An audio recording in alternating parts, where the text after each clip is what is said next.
ഈശോ മിശിഹായ്ക്കും സ്തുതിയായിരിക്കട്ടെ. സങ്കീർത്തനങ്ങൾ 25:2. ദൈവമേ, അങ്ങയിൽ ഞാൻ ആശ്രയിക്കുന്നു. ഞാൻ ഒരിക്കലും ലജ്ജിതനാകാതിരിക്കട്ടെ. ശത്രുക്കൾ എൻ്റെ മേൽ വിജയം ആഘോഷിക്കാതിരിക്കട്ടെ. ഈ വാക്യം ഒരു വിശ്വാസിയുടെ ഹൃദയത്തിലെ ആഴത്തിലുള്ള പ്രാർത്ഥനയാണ്. ദാവീദ് ഇവിടെ തൻ്റെ ജീവിതത്തിലെ എല്ലാ ആശ്രയങ്ങളും ഭയങ്ങളും പ്രതീക്ഷകളും ദൈവത്തിന്റെ കരങ്ങളിൽ ഏൽപ്പിക്കുന്നു. മനുഷ്യൻ എത്ര വലിയ പ്രശ്നങ്ങൾ നേരിട്ടാലും എത്ര എതിർപ്പുകൾ ഉണ്ടായാലും ദൈവത്തിൽ ആശ്രയിക്കുന്നവർ ഒരിക്കലും ലജ്ജിക്കുകയില്ല. ദൈവത്തിൽ വിശ്വാസമുള്ളവൻ ഉറച്ച പാറമേൽ വീട് പണിതവനാണ്. കാറ്റും മഴയും വന്നാലും അത് തകർക്കാനാവില്ല.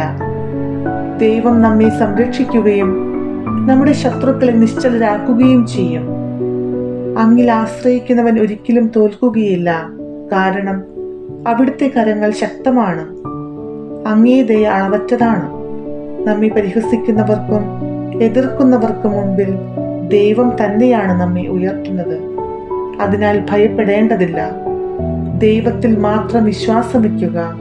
അവിടുന്ന് നിന്റെ ലജ്ജയെ മഹത്വമാക്കും. നിന്റെ കണ്ണുനീരിനെ സാക്ഷ്യമാക്കി മാറ്റും. കർത്താവേ, ഞങ്ങൾ അങ്ങിൽ മാത്രം വിശ്വസിക്കുന്നു.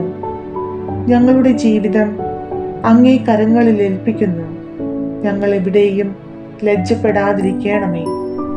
ഞങ്ങളുടെ ശത്രുക്കൾ ഞങ്ങൾക്കുമേൽ സന്തോഷിക്കാതിരിക്കണമേ. അങ്ങേ ദയയും കരുണയും എപ്പോഴും ഞങ്ങളെ ആവരണം ചെയ്യട്ടെ. ഞങ്ങളുടെ വഴികൾ നീതിയിലും സത്യത്തിലും നയിക്കണമേ. ആമേൻ.